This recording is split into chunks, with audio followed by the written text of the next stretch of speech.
the absolute refractive indices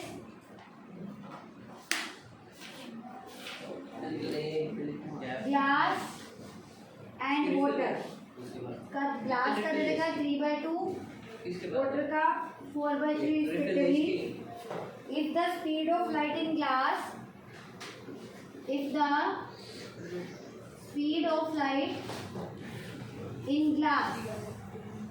is equal to 2 into 10 की power 8 metre per second, find the speed of light in air and water, in vacuum और water. ए और B part आपको solve करना है.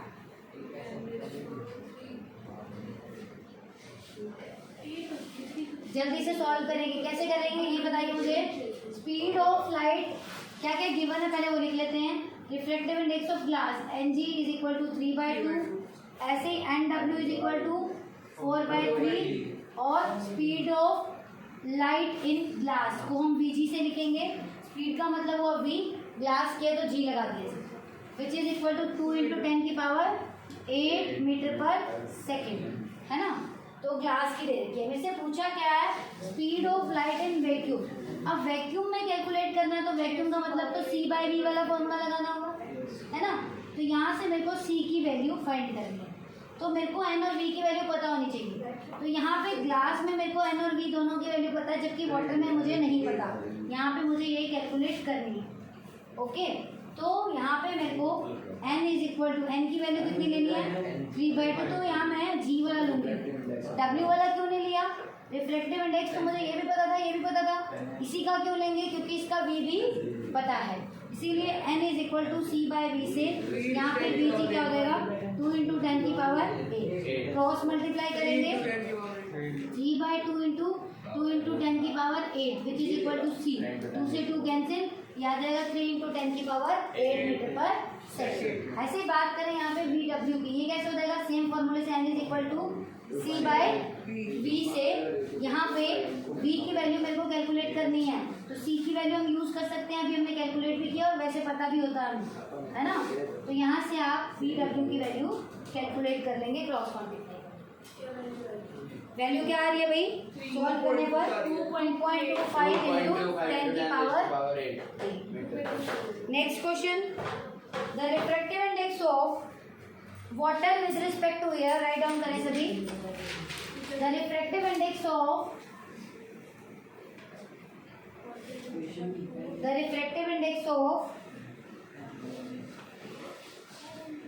water with respect to air. Water with respect to air is 4/3 and glass is, इसका मतलब water with respect to glass is 3/2. What is the refractive index of glass with respect to water? Refractive index of water with respect to air is 4/3. Refractive index of glass, okay, glass का दे रखा है simple जी. Glass का दे रखा है with respect to air. तो ये आपसे पूछा है glass with respect to water. कितना आंसर आ रहा है 9/8. कुछ बच्चों ने आंसर सॉल्व किया, वेरी गुड. बात सॉल्व कर दिया. कैसे किया यहाँ से देखिए, आपको जो चीज़ फाइंड करनी है उस पर चाहिए. Ng/N/W हमें फाइंड करना है, राइट. इसको फाइंड करने के लिए हम लोगों ने क्या किया, इसको हम रीराइट कर सकते हैं NW/NA इज इक्वल टू 4/3. ऐसे Ng/NA इज इक्वल टू 3/2. अब आपके पास जब ये दो इक्वेशन जो भी गिवन है हमें ऑलरेडी, और उसमें ये देखिए कि आपको चाहिए क्या फैक्टर, Ng ऊपर चाहिए और NW नीचे. Ng ऊपर NW नीचे कब आएगा, जब इक्वेशन 2 को 1 से डिवाइड कर देंगे. तो इन दो इक्वेशंस में आपको ये देखना होता है कि कब हमें मल्टीप्लाई करना है, कब हमें डिवाइड करना है. तो बाय डिवाइडिंग इक्वेशन 2 बाय 1 उनको डिवाइड करते n g by n a divide by n डब्ल्यू by n a is equal to 3/2 divide by 4/3 n से n a cancel n g by n डब्ल्यू क्या आ जाएगा एन जी बाय एन डब्ल्यू is equal to 3/2 into 4 into में 3 which is 9/8। तो ये glass with respect to water आ गया 9/8। नेक्स्ट क्वेश्चन रिफ्रैक्टिव इंडेक्स का लिखिए। The refractive index of diamond with respect to glass, slow बोलो थोड़ा, चलो लिखो स्लो लिखो, आप अपनी स्पीड बढ़ा लीजिए क्योंकि रिफ्रैक्टिव इंडेक्स को पूरा मत लिखो, एन लिख दो ना। The refractive index of diamond with respect to glass is 1.6. Refractive index of diamond with respect to glass is 1.6 and the absolute refractive index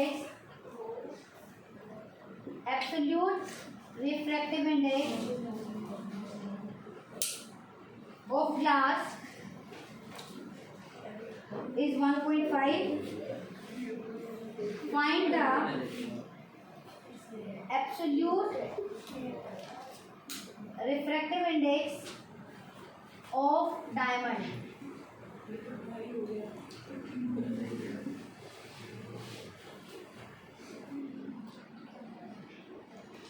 question पहले मीनिंग समझिए उसका।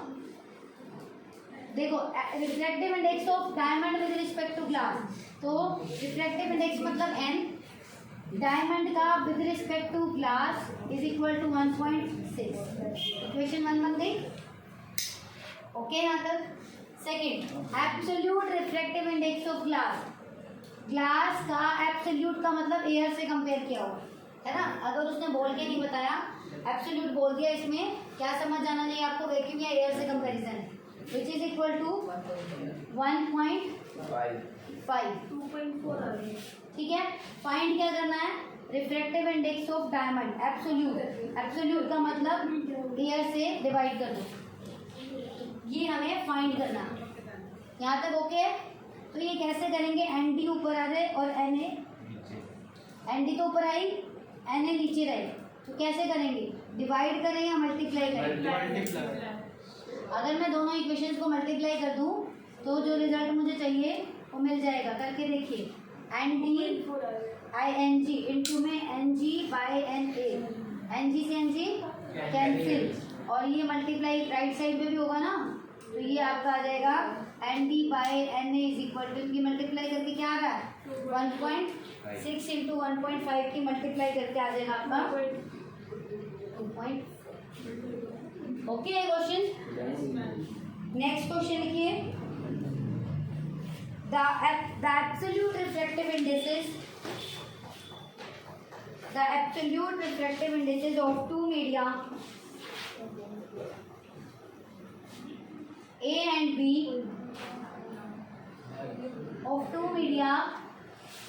B are 2.0 and 1.5।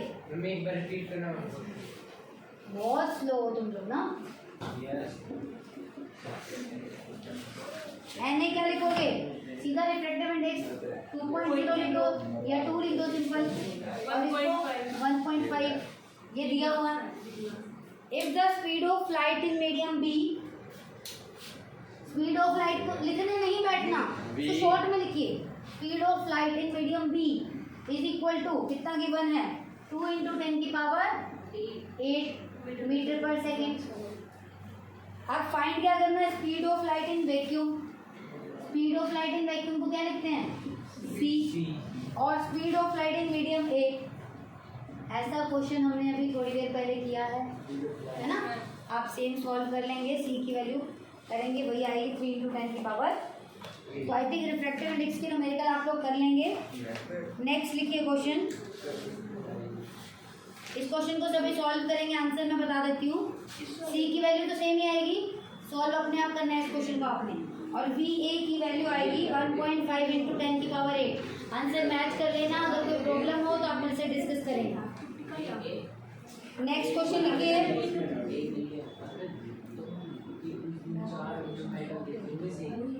Image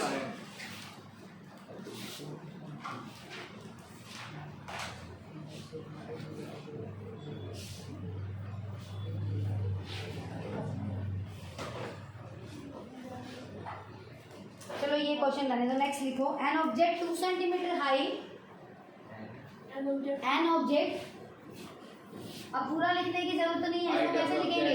yes, an object of 2 centimetre high, simple short में लिखिए, is placed at a distance of, is placed at a distance of 16 centimetre, 16 centimetre.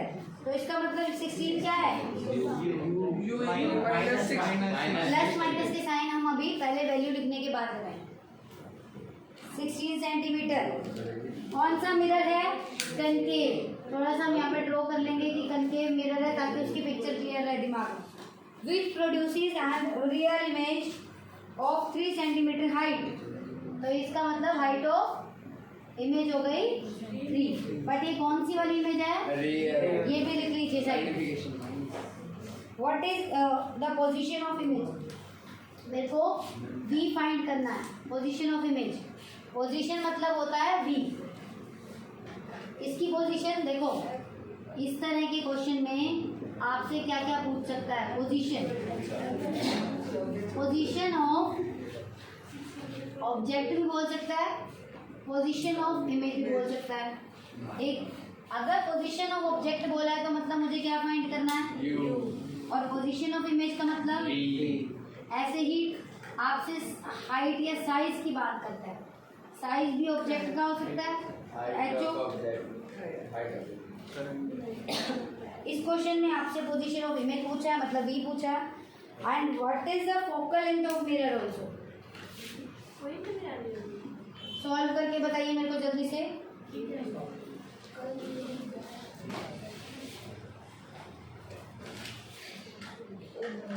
Sign लीजिए पहले। Height of object का sign क्या लेंगे? अभी बताइए, minus में आएगा।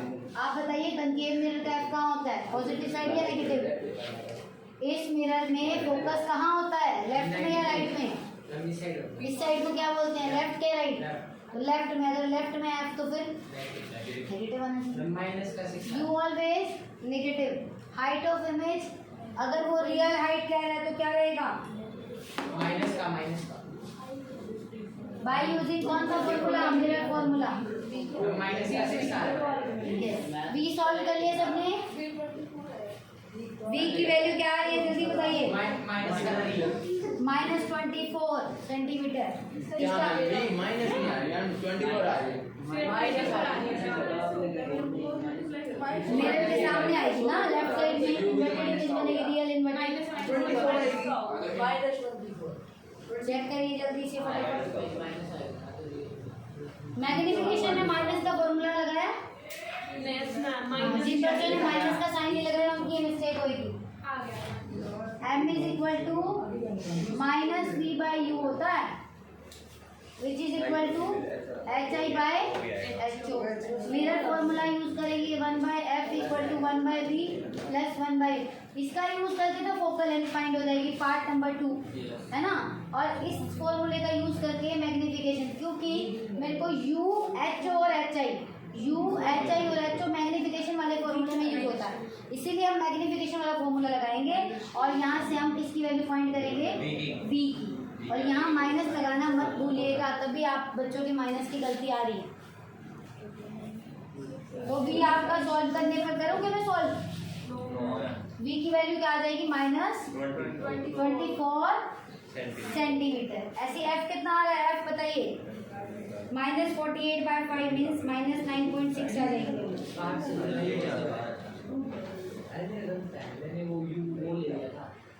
करनी है क्या सॉल्व? जल्दी बताइए। नेक्स्ट क्वेश्चन लिखिए।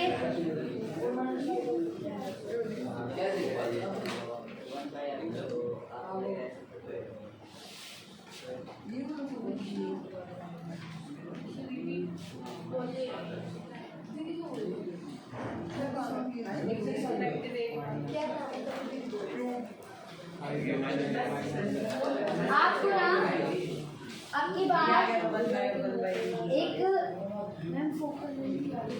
एक डिवाइस दिया मैंने, ये डिवाइस का नाम है XY। ये क्वेश्चन ध्यान से देखिए, अच्छा क्वेश्चन है ये बहुत। XY एक डिवाइस है, कोई भी डिवाइस हो सकती है, वो मिरर हो सकती है, लेंस हो सकता है, कुछ भी हो सकता है। इस पे ये लाइट की रे एंटर कर रही है, ध्यान दीजिए सभी। और एंटर करने के बाद ये ऐसी इमेज ऐसी डाइवर्ज होगी। ये असाइनमेंट पे था। तो ये मेरे को बताइए ये कौन सा डिवाइस होगा XY? ये कनकेव मिरर होगा, लेंस होगा, क्या होगा? पहले तो देखिए ये वापस नहीं आ रही। अगर तो ये वापस नहीं आ रही तो इसका मतलब ये मिरर तो नहीं है, लेंस है, क्योंकि एक मीडियम से दूसरे में चली गई। तो यानी पार्ट 2 हो गया, रिफ्लेक्शन हो गया, लेंस हो गया। अब लेंस अपने पास दो तरह के हैं, या तो वो ये लेंस होगा या ये। अगर तो लाइट की रे अगर ऐसे आके ऐसे मुड़ रही होती तो कौन सा हो जाता? तो ये कन्वेक्स होता। अभी कौन सा रहेगा? ये कनकेव रहेगा ना, क्योंकि ये डाइवर्ज हो रहा है। डाइवर्जिंग कौन सा लेंस होता है? कनकेव। अगर यही लाइट की रे मैं कहूँ यहाँ कोई डिवाइस है जो लाइट की रे को एक पॉइंट पर मिला रहा है, इकट्ठा कर रहा, तो वो कौन सा डिवाइस होगा? Convex lens. ओके, ये चीज क्लियर होनी चाहिए आपको।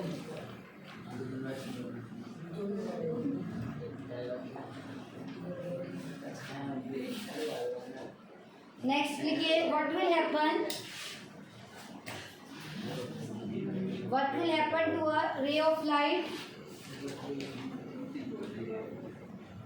What will happen to a ray of light when it falls normally on the surface? Falls normally on the surface। इसका सिर्फ आपको डायग्राम बनाना है। फोन के सरफेस पे ये नहीं डाल। ये आप लेकर चलिए,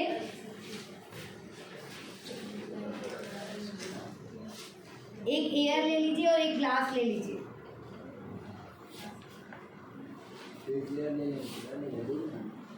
दो बनाने हैं, मतलब एयर को बनाते हो तो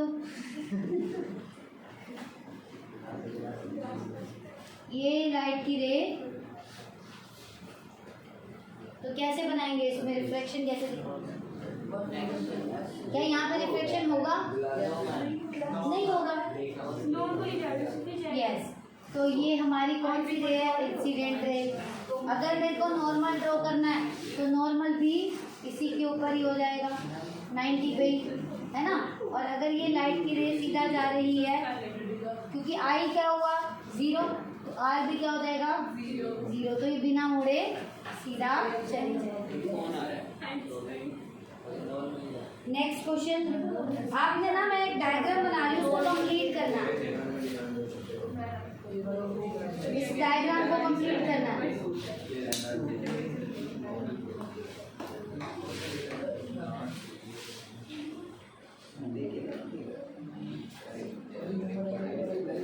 इसमें इस डायग्राम को कंप्लीट करिए। फोकस से पास हो जाएगी। तो रिफ्लेक्ट होके कहाँ से पास हो जाएगी? फोकस से पास हो जाएगी। एंगल आई और आर भी शो करना है इसमें।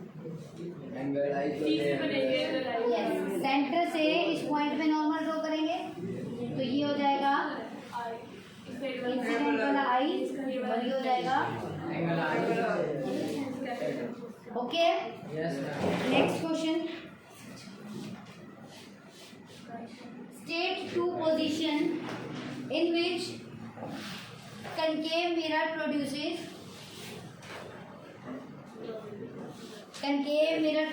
a magnified image। एक तो लास्ट वाला केस magnified image, और list 2 difference between 2 images। दोनों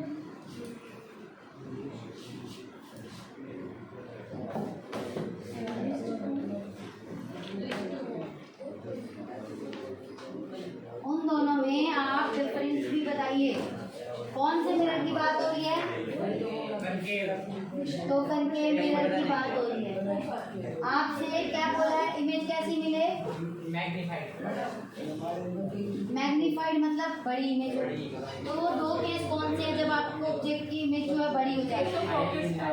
एक तो लास्ट केस है बिटवीन एफ एंड, ऑब्जेक्ट को कहाँ रखे? Between F and P. तो रिजल्ट क्या मिलेगा? Virtual erect and enlarge. Enlarge मिल गई, बड़ी मिल गई। और कौन सा केस है जिसमें बड़ी मिलती है?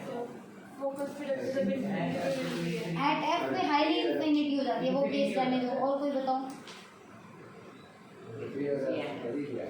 बिटवीन सी एंड, अभी भी क्या हो जाएगी? रियल, इन्वर्टेड और एनलार्ज। याद आ रहा है? एनलार्ज लिखो या मैग्नीफाइड। तो आपको ये पूछा है दोनों में क्या डिफरेंस है, बता दो भाई। एक तो रियल इमेज है और दूसरी वर्चुअल इमेज है। ऐसे आपसे क्वेश्चन जो बनेंगे ना वो ये बन सकते हैं कि कोई आपको रे डायग्राम बता दिया, अब उस रे डायग्राम में पूछ ले कौन सा लेंस है कौन सा मिरर है, उस लेंस और मिरर की 3-4 कैरेक्टरिस्टिक्स बताओ, तो कैरेक्टरिस्टिक्स लिख दोगे उसकी आप। ठीक है, ऐसे बहुत सारे और भी क्वेश्चन है, अभी हम डिस्कस कर लेते हैं। ठीक है।